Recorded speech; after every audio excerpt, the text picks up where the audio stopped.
నమస్తే, నేను మీ కుప్ప పద్మిని. ఇన్నాళ్ళు మీ సపోర్ట్ ని నాకు అందిస్తూ, మీ ప్రేమని నాకు అందిస్తున్న ప్రతి ఒక్కరికి కృతజ్ఞతలు.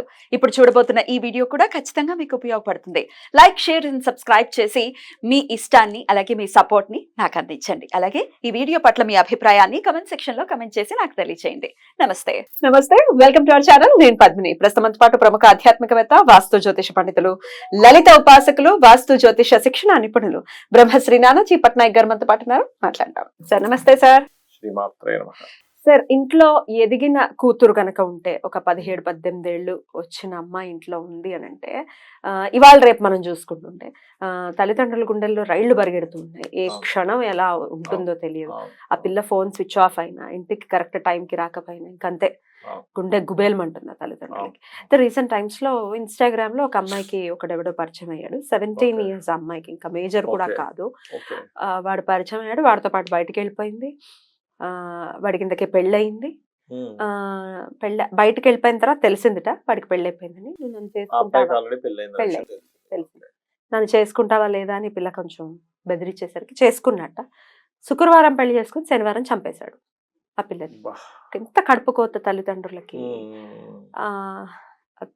ఇట్లాంటి పరిస్థితులు, రక్షణ లేదు, పిల్లలు వినరు. ఈ ఆడపిల్లలు కూడా వినే పరిస్థితి లేదు. తల్లిదండ్రుల మాట వింటున్నారా, అదుపులో ఉంటున్నారా అంటే లేదు. పెంపకాలు అలా ఉన్నాయి. ఈ ఫోన్లు అంటే లిటరల్లీ అన్ని వైపులా కత్తులు ఉంటున్నాయి ఆడపిల్లలకి.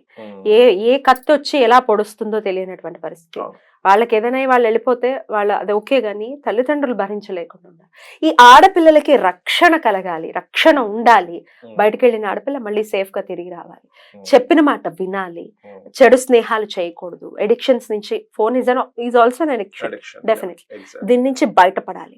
ఇవన్నీ జరగాలంటే ఏదైనా మార్గం ఉందా సార్?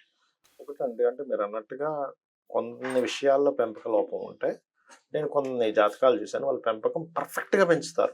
పెంచినా కూడా ఒక ఏజ్ వచ్చేసరికి ఎందుకు వాళ్ళకి అలాంటి ఇబ్బందులు వస్తున్నాయి. ఒక ప్రేమ అనే ప్రేమతో, చాలా యంగ్ ఏజ్ లోనే ప్రేమ అనే ప్రేమతో ఇంకోళ్ళతో ఇబ్బంది వెళ్ళడం, అక్కడ ఇబ్బంది పడి మళ్ళీ అప్పుడు రియలైజ్ అవ్వడం ఆడపిల్ల, అట్లాంటివి ఎందుకు జరుగుతాయంటే వాస్తుపరంగా కానీ జ్యోతిష్యపరంగా కానీ రీజన్ చెప్పి నేను మీకు దానికి సంబంధించిన రెమెడీ కూడా చెప్తాను.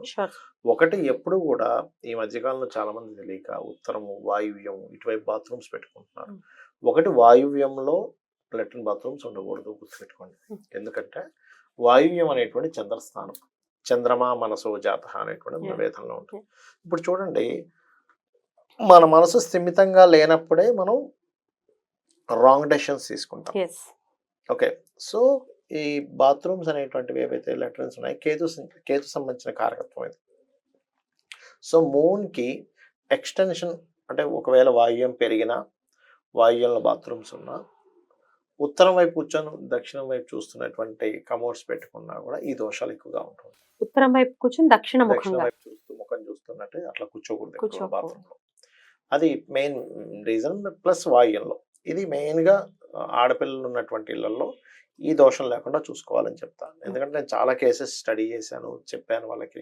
అవునండి, మా ఇంట్లో ఇట్లా అయింది, చక్కగా చదువుకునే అమ్మాయి సడన్ గా ఏదో దీంట్లో పడిపోయి చదువంతా పోయింది, పెళ్లి చేసుకున్న తర్వాత మళ్ళీ బాధపడుతూ మళ్ళీ మా ఇంటికి వచ్చింది. ఇట్లాంటివన్నీ నేను చాలా కేసెస్ విన్నాను. అంటే ఒక 3 months 6 months జర్నీ చేశాక అప్పుడు నిజం బయటపడుతుంది వాళ్ళకి. అప్పుడు వెనక్కి రాలేక ముందుకు వెళ్ళే స్థితిలో అక్కడే ఇబ్బంది పడిన వాళ్ళు మళ్ళీ వెనక్కి వచ్చిన వాళ్ళు చాలా మంది ఉన్నారు.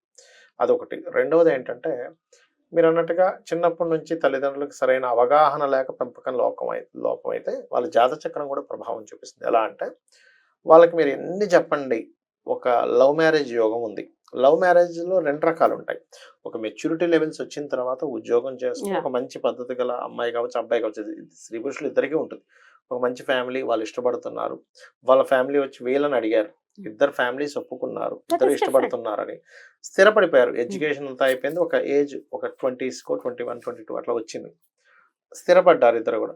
అప్పుడు వాళ్ళ కెరియర్స్ కానీ వాళ్ళ చదువు కానీ ఎక్కడ డిస్టర్బ్ అయ్యేది లేదు కాబట్టి వాళ్ళు హ్యాపీగా ఉంటారు. ఎందుకంటే వీళ్ళు ఇష్టపడ్డారు, తల్లిదండ్రులు ఒప్పుకున్నారు, దట్ ఈస్ డిఫరెంట్ థింగ్. కానీ ఇక్కడ వీళ్ళకి కొన్ని కేసెస్లో ఏమవుతుంటుందంటే, ఒక యంగ్ ఏజ్ లోనే లవ్ అఫైర్ కాంబినేషన్ కలుస్తుంది. అంటే ఎట్లా అంటే పంచమ స్థానాధిపతి అంటారు. ఎక్కువ కేసెస్ ఎందువల్ల ఇవే జరుగుతున్నాయి చెప్తాను. ఇక్కడ ఒక విషయం అని కాదు, అనేక కోణాలు ఉన్నాయి ఇక్కడ. ఏంటంటే మనకి ఇవాళ రేపు ఏ సినిమా చూసినా, ఏ పాట చూసినా, ఒక చిన్న యాడ్ చూసినా కూడా మీకు రొమాన్స్, రొమాన్స్ అంటే ఇక్కడ రొమాన్స్ కి అర్థం వేరు, Hmm. బట్ ఇక్కడ ఏంటంటే ఒక సెక్సువల్ ఫీల్ వచ్చేలాంటివి చేస్తున్నారు ఇక్కడ వీళ్ళు. Hmm. Anything, toothpaste ad కిందకు దగ్గరగా వచ్చేది బైక్ యాడ్ కిందకు స్త్రీ యొక్క పరిగెట్టుకుంటారు. డ్రెస్ పైకి లెగిపోవాల్సిన అవసరం ఉంది బైక్ యాడ్. అంటే నువ్వు ప్రతి సీన్ లోని సొసైటీలో ఒక రకమైనటువంటి అంటే ఒక ఆలోచన కలిగించేవే ఉంటున్నాయి. పాట దగ్గర నుంచి ప్రతిదీ కూడా, సినిమాలు కానీ సీరియల్స్ కానీ లేకపోతే యాడ్స్ కానీ ఎవ్రీథింగ్, పిల్లల మీద పోస్టర్ వేసినా కూడా ఖచ్చితంగా ఉంటుంది ప్రభావం. ఒక ఏజ్ లోకి వచ్చినప్పుడు సర్వసాధారణంగా వాళ్ళలో ఉండేటువంటి హార్మోన్స్ రిలీజ్ అయినప్పుడు అది ఇంకొంచెం పెరుగుతుంది ఒకటి. రెండోది ఏమవుతుందంటే ఇక్కడ సినిమాల్లో ఇంట్లో వాళ్ళని ఎదిరించేసి పెళ్లి చేసుకోవడం ఒక హీరోయిజం గా చూపిస్తున్నారు. ఇన్ని సంవత్సరాల నుంచి తల్లిదండ్రులు నీకు ఇష్టమైతే చెప్పు ఇంట్లో, నాకు పలానా సెటిల్ అయ్యాను, ఇప్పుడు నువ్వు పలానా అమ్మాయి అంటే ఇష్టం, లేకపోతే వాళ్ళ ఫ్యామిలీ మంచిది, అమ్మాయి చక్కగా చదువుకుంది, ఇంట్లో వాళ్ళు ఒప్పించి చేసుకో, తప్పేం. ఇప్పుడు ఇవాళ రేపు ఇంట్లో వాళ్ళు కూడా ఏంటంటే కొంచెం ఫ్లెక్స్, ఇంతకు ముందు లేదు, చాలా మార్పు వచ్చేసింది. నేను చాలా కేసెస్ చూస్తుంటా కదా, ఆ అబ్బాయికి ఏదైతే అది ఇష్టం అంటే అంటున్నారు. కానీ ఇక్కడ జరిగేవి ఏంటంటే అలా ఓకే, ఇంట్లో వాళ్ళు ఒప్పుకుంటున్నారు, చేసుకుంటున్నారు, వాళ్ళు చక్కగా ఉంటున్నారు. ఇక్కడ ఏమవుతుందంటే కొన్ని కేసెస్ మీరు ఇందాక అన్నట్టుగా ఒక ఏజ్ వచ్చినప్పుడు ఇంట్లో వాళ్ళు ఒప్పుకోరేమో పారిపోవడాలు అండ్ రాంగ్ రూట్లోకి వెళ్ళిపోవడాలు ఇట్లాంటివి జరుగుతున్నాయి. దానికి కారణం ఒకటి, కొంతవరకు ఇదేదో హీరోయిజం అనుకొని అట్లా చేయడం. రెండవది ఏంటంటే అవగాహన లేకపోవడం, అవగాహన రాహిత్యం, అవగాహన లోపం. అంటే ఏదో ఇప్పుడు వెళ్ళిపోతున్నాం ఆవేశంతో, ఈ ఒక్కరోజు జీవితం కాదుగా, వెళ్ళిపోయిన ఒక్కరోజే జీవితమా, దాని తర్వాత చచ్చిపోయే వరకు ఒక జీవితం అనేది ఉంటుంది. ఆఫ్టర్ లైఫ్ సినిమాల్లో ఓన్లీ పెళ్లి అయ్యే వరకే చూపిస్తారు. పెళ్లి అయిన తర్వాత ఏం అప్పుడే సినిమా ఓపెన్ అవుతుంది కానీ అక్కడ చూపించారు. అండ్ డబ్బు మ్యాటర్స్, డబ్బులే గిబ్బులే అనుకుంటాం, గబ్బు గబ్బు అవుతుంది జీవితం. డబ్బు లేదు ఏం లేదు, ప్రేమే అనేటువంటిది ఏంటంటే ఇద్దరు వివాహం చేసి ఒక సంవత్సరం వరకు అలా ఉంటుంది. కానీ వాళ్ళకి చిన్నగా ఒక పిల్లలు పుట్టి వాళ్ళ ఖర్చులు, దాని తర్వాత ఇంకా వేరే వేరే ఖర్చులు, సొసైటీని చూస్తూ మన కారు లేదు వాడికి కారు ఉంది ఏంటనేటువంటి అన్ని కనబడతాయి తర్వాత.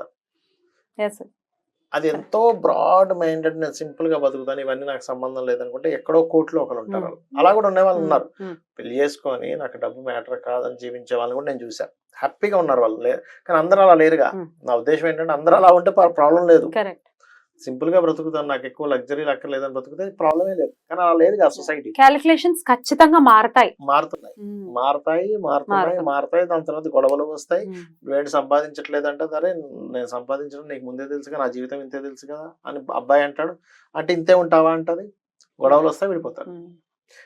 లవ్ మ్యారేజ్ చేసుకునే వాళ్ళు కూడా ఎందుకు విడిపోతున్నారంటే వాళ్ళు అప్పటికి ఏమనుకుంటారంటే అప్పటికి ఉన్నటువంటి ఆ సిచ్యువేషన్ ని జయించడమే వాళ్ళకి లైఫ్.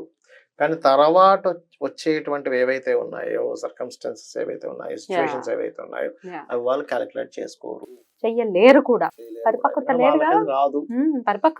ఇవన్నీ ఆలోచించి తల్లిదండ్రులు సంబంధం చూస్తారు. అది వీళ్ళకి అర్థం కాదు. ఎట్లా సార్ అసలు? సరే ఇవన్నీ పక్కన పెట్టేస్తే ఈ ఫోన్ లో ఇన్స్టాగ్రామ్ లో ఎవడు పడితే వాడు మెసేజ్ చేయడం, వాడికి రియాక్ట్ అవ్వటము, ఎప్పుడో ఒకసారి పడిపోవటము, ఇట్లాంటివి కూడా జరుగుతున్నాయి బికాస్ ఆఫ్ ఫోన్. చాలా దుష్ప్రభావం. అంటే మీరు యాక్చువల్ గా మీరు చూసిన కేసులో అమ్మాయి పెళ్లి చేసుకోమంది, కానీ సొసైటీలో యాక్చువల్ ఫ్యాక్ట్ ఏంటంటే పెళ్లి చేసుకోవాలని ఎవరు ఉండట్లా. ఏదో కొంత ఎంజాయ్ చేసాం అంటే స్త్రీ పురుషులు ఇద్దరు ఉన్నారు, అలా జస్ట్ ఎంజాయ్ చేసామా. ఇవాళ రేపు కొత్త వచ్చాయి సిచ్యువేషన్షిప్ అంటే సిచ్యువేషన్ బట్టి మనం అట్లా ఉంటాం. నేను చాలా దూరంలో వెళ్ళిపోయాను. ఫ్రెండ్స్ విత్ బెనిఫిట్స్, అది విన్నాను. రిలేషన్షిప్ నవ్వాలా ఏడవాలా అంటే ఇక్కడ ఆ అమ్మాయితో కానీ అబ్బాయితో కానీ అప్పుడు సిచ్యువేషన్ బట్టి అలా ఉంటారు. దాని తర్వాత మళ్ళీ వాళ్ళకి సిచ్యువేషన్స్ మారిపోయి మళ్ళీ మారిపోతారు. సీరియస్ గా తీసుకోవాలి. ఇదో అండర్స్టాండింగ్.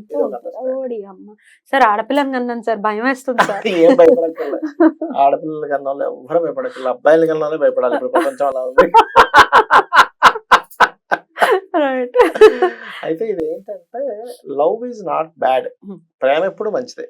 నేను చెప్పేది ఏంటంటే ప్రేమ అనేది చాలా ప్యూర్, చాలా మంచిది. కానీ ఆ ప్రేమ అనేటువంటి దాంట్లో నువ్వు మోసపోతున్నావా, నీ జీవితం బాగుపడుతుందా? నీ జీవితం బాగుపడింది అంటే ఒక మంచి వ్యక్తి దొరికాడు, స్త్రీ కావచ్చు పురుషుడు కావచ్చు, అంతే ప్రేమగా నీ జీవితాంతం మొత్తం చూసుకుంటున్నారు. ఇద్దరికిద్దరు అండర్‌స్టాండింగ్ ఉన్నారు. వివాహం చేసుకున్నారు. అదే ప్రేమను పిల్లలకి పంచిపెట్టారు. కుటుంబాలకు గూడా పంచిపెట్టారు. It's good. ప్రేమే కావాలి అందరికీ. కానీ ఇదే ప్రేమ అనే దీంట్లో వివాహం చేసుకున్నాక అసలు రంగులు బయటపడుతున్నాయి. అమ్మాయిది కావచ్చు, అబ్బాయిది కావచ్చు. అప్పుడు ఏమిటిది అనేటువంటిది వస్తుంది. బాబాయ్. అదెందుకు జరుగుతుంది అంటే ఫిఫ్త్ లార్డ్ పాడైపోయే కనెక్టివిటీ అయితేనేమో ఒక రకమైన దీంట్లోకి వెళ్ళిపోయి వాళ్ళు ప్రేమ అనే దాంట్లోనే ఇబ్బంది పడతారు. ఫిఫ్త్ లార్డ్ బాగుండి కనెక్టివిటీ వస్తే మంచి పార్ట్నర్ వస్తారు. రైట్. అయితే ఇవన్నీ మనకు తెలియవు. రెమెడీ వైజ్ రక్షణ ఉండాలి పిల్లలకి. Yeah. వాళ్ళు ఏం చేస్తున్నారు మాకు మీరు అడిగింది తెలియట్లేదు. మెయిన్ అదే మీరు అడిగేది. Yeah, Hmm. ఇక్కడ ఏంటంటే ఒకటి ఇంటి పరంగా Hmm. వాయువులను బాత్రూమ్ Hmm. లేకుండా చూసుకోవాలి. తూర్పు భాగంలో లైట్ గ్రీన్ కలర్ వేసి రాముడు పట్టాభిషేకం బొమ్మ పెట్టాలి. అండ్ అట్లాగే ఇంట్లో అమ్మాయికి ఒకటి గుర్తుపెట్టుకోవాల్సింది ఏంటంటే ఇంట్లో ప్రేరేపించేటువంటి ఇవి పర్టికులర్ అంటే గుర్రాల బొమ్మలు ఉత్తర ఈశాన్యంలో ఉండకూడదు, ఉత్తర వాయువ్యంలో ఉండకూడదు. ఇంకా కోరికలు పెరిగిపోతాయి. ఉత్తర వాయువ్యంలో ఉండకూడదు, వాయువ్యంలో ఉండొచ్చు. ఉత్తర వాయువ్యంలో కనుకుంటే కోరికలు పెరుగుతాయి. మీరు కంట్రోల్ చేయలేరు. అమ్మాయిని కావచ్చు, అబ్బాయిని కావచ్చు.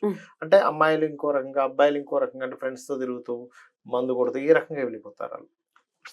అట్లాగే ఇంకోటి ఏంటంటే పర్టికులర్గా లలిత గనక ఇంట్లో ఉదయం సాయంత్రం చేస్తే కూడా చాలా మటుకు మార్పు వస్తుంది. అమ్మాయికి కావచ్చు, అబ్బాయికి కావచ్చు. అనవసరమైనటువంటి దీంట్లో వెళ్లకుండా ఉండాలి. ఒకళ్ళు చిన్నప్పుడే చూసాం, ఒక ఎంగేజ్ లో ఆకర్షణకు గురవుతారు అన్నప్పుడు హనుమత్ ఉపాసన ఇప్పించారు వాళ్ళు. ఆంజనేయ స్వామి స్తోత్రం చేసుకోమని. ఎందుకంటే ఆంజనేయ స్వామి బుద్ధి వాక్కి కారకం, బుద్ధిమతాం వరిష్టమా.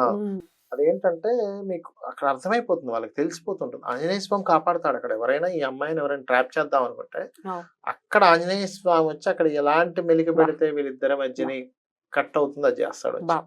అద్భుతం సార్, సత్యం.